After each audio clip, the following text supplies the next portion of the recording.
Halo Sahabat W, hari ini ketemu lagi sama saya Elizabeth Siregar. Nah, hari ini aku mau observasi narasumber lagi nih, tapi beda orang. Nah, hari ini tema observasinya adalah aku akan kasih dia tantangan untuk mengukur cara berpikir dia, motivasi dia, juga emosional dia. Kira-kira hasilnya gimana ya? Yuk, kepoin. Jadi caranya gampang, Ibu cukup mencerna kata-katanya, lalu Ibu jawab sesuai dengan hati nurani Ibu. Ada uang 100.000, nih Bu, ada 100.000.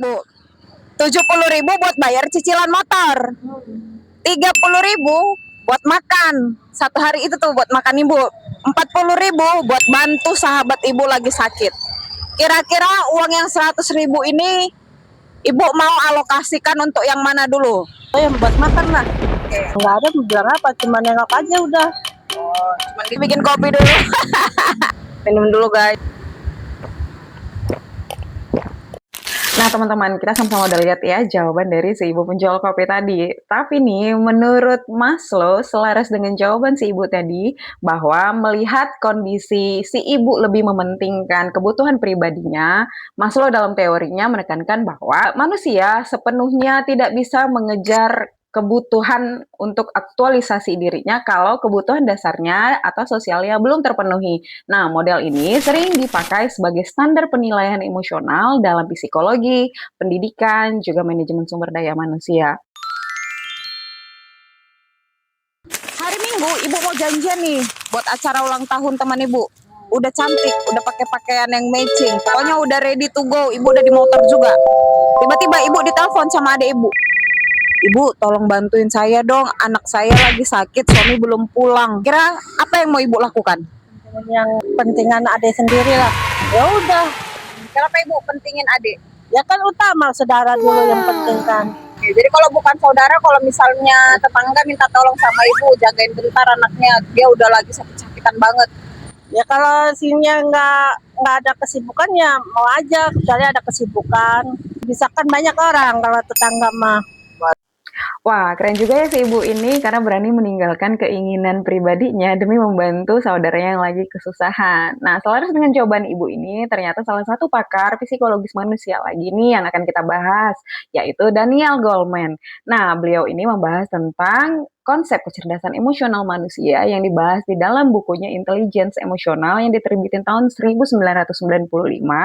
Pakar ini membahas tentang 5 tingkatan kompetensi utama. Satunya adalah motivasi dan empati, yang dimana jawaban ibu tadi ini ternyata mampu memahami perasaan orang lain dan meresponnya dengan tepat, juga memiliki dorongan internal untuk mencapai tujuan, bukan sekedar karena imbalan eksternal.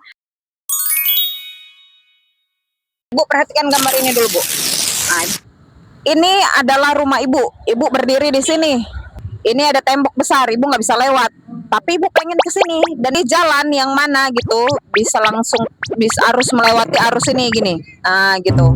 Gitu sampai ke sini. Nggak bisa langsung gini karena ini ada tembok. Ya, jadi Ibu harus melewati beberapa pemberhentian gitu. Sementara di tengah perjalanan, di tengah ini Ibu melihat ada sungai banyak ular. Terus di sini ada rumah musuh bebuyutan.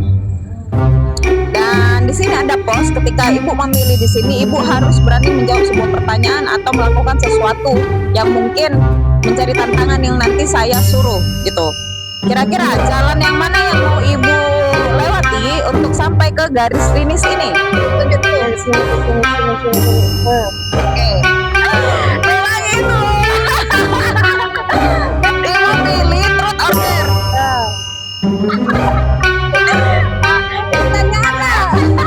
Pertanyaan mau kopi gratis nih.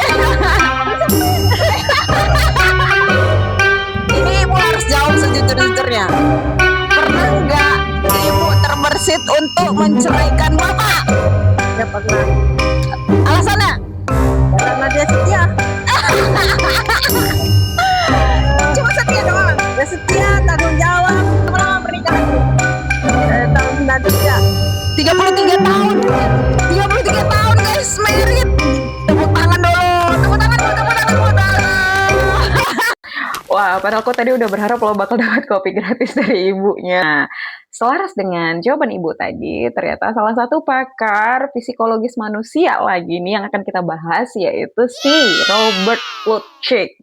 Nah, Robert Plutchik ini dikenal dengan Wheel of Emotion. Apa tuh? Nah, dia menekankan bahwa cara berpikir manusia sangat erat kaitannya dengan dinamika emosional. Nah, Plutchik melihat emosi bukan sekedar perasaan, tapi juga sebagai mekanisme berpikir adaptif yang berkembang secara evolusioner untuk membantu manusia bertahan hidup. Ah, kelihatan kan dari jawaban ibu ini, dia lebih memilih truth or dare daripada harus melewati sungai yang banyak ular karena mungkin takut dipatok atau dimakan sama ular. Sama kalau aku jadi ibu ini, aku akan memilih jawaban yang sama sih, tapi bukan truth or dare-nya. Nah, teman-teman udah lihat semua ya jawaban dari narasumber yang aku observasi hari ini. Ketiga aspek ini dibahas oleh pakar psikologi manusia yang tadi kita udah bahas sama-sama ya, yaitu Robert Plutchik, Daniel Goleman, dan siapa satu lagi ya? Ayo lupa ya, coba diingat. Nah, sekian dulu tugasnya. Sampai ketemu di tugas selanjutnya yang dikasih sama dosen kami, Bu Ruth. Semoga tugasnya minggu depan gak susah ya. Tapi enggak sih, kayaknya sama aja. Soalnya perlu di-record lagi, guys. See you next week.